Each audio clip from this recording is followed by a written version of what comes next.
We're going to take a look now at the Unibet Champion Hurdle, the 305 on the opening day at the Cheltenham Festival. 2 mile, Grade 1, Class 1, 4-year-olds and upwards, £189,911 on offer. It's been a fascinating betting heat in the last few weeks. Epatante has been notably weak on the run-up. Goshen has been smashed on the back of a very impressive return to form at Wincanton, while all that time Honeysuckle has hardened up and is now a best price 2-1 favourite with Bet365. Let's start with Honeysuckle. Well, she's a hard mare to fault, trained by a genius in Henry de Bromhead. She has run 10 times under rules and won all 10. She's yet to start bigger than 9-4 in any of those runs. In fact, that price was when she won at the Cheltenham Festival last year, over 2 mile 4 in the Close Brothers Mares Hurdle, a Grade 1, just edging out Benny Dedeur on the nod. I thought in workmanlike style. Quite what that form's worth is open to question. She returned from 264 days off to win at Fairyhouse in November. Again, workmanlike at 11-4 on, beating Ronald Pump, who's very much a stayer. They dropped her back to 2 miles at Leopardstown over Christmas. In February, in fact, on the 6th of February. She was hammered in the market that day, a very iffy market. Sharjah, who looked favourite on form to most people, drifted out to 130 and Honeysuckle was hammered down to odds on. She got a complete solo. She moved up to dispute the lead with Petit Mouchoir at halfway and just cruised clear. It was a facile performance, very impressive on really testing ground. Quite what she achieved. I do have my doubts. As I say, it's hard to crab a horse who's won 10 of her 10 career runs, but I do think she has got a bit to find at the top level, and whether 2 miles on goodish ground, well, that is really open to question. All of her form really is on testing ground. She did win at a lower level in her early days on decent ground at Fairyhouse and at Thurles, but as I say, the opposition that day was a lot weaker. So she's right up in class here. A test of speed on goodish ground, not for me at 2-1. The one I prefer is Epatante, trained by Nikki Henderson. She's another one. Her record is fantastic. She's run 10 times under rules, won 7 of them.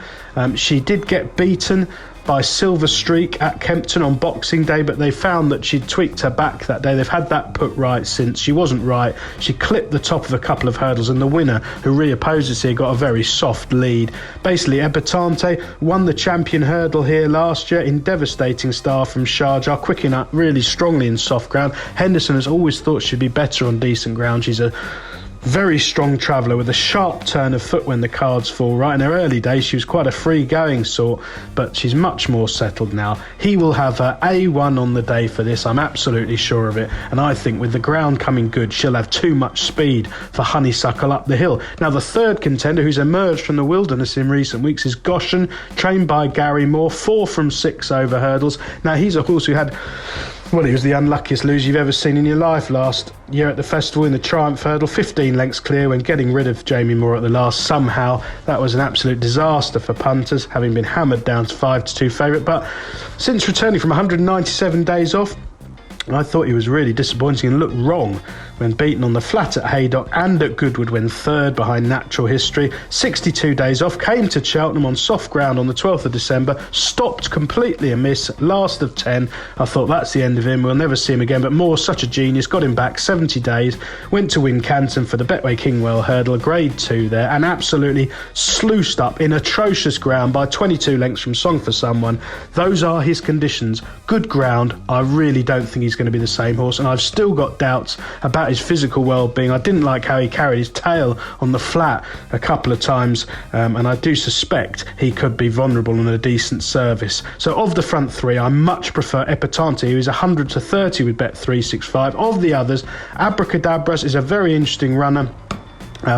Different form lines to the front of the market, which could be a good thing. Finished second behind Honeysuckle at Leopardstown. I don't think was particularly fancied that day on the 6th of February. Beaten 10 lengths, wasn't ridden with much enterprise by Jack Kennedy. Should go a lot better here for more positive tactics. He is probably the each-way horse in the race. If you think one of the front ones will bomb out, 10-1 with Bet365. Not a terrible price that. I don't think Silver Streak will be good enough. gifted the front-running role when winning at Kempton, seen to maximum effect there on that flat track. He's a really reliable horse for Evan Williams, but I'd be surprised if he was good enough. Sharjah, 16 to 1 with Bet 365. Bit to prove, but did run really well in this race last year when second behind Epatante, and I do think will appreciate better ground for the first time in a very long time. He's been running in really deep ground in Ireland, and better ground could definitely suit him.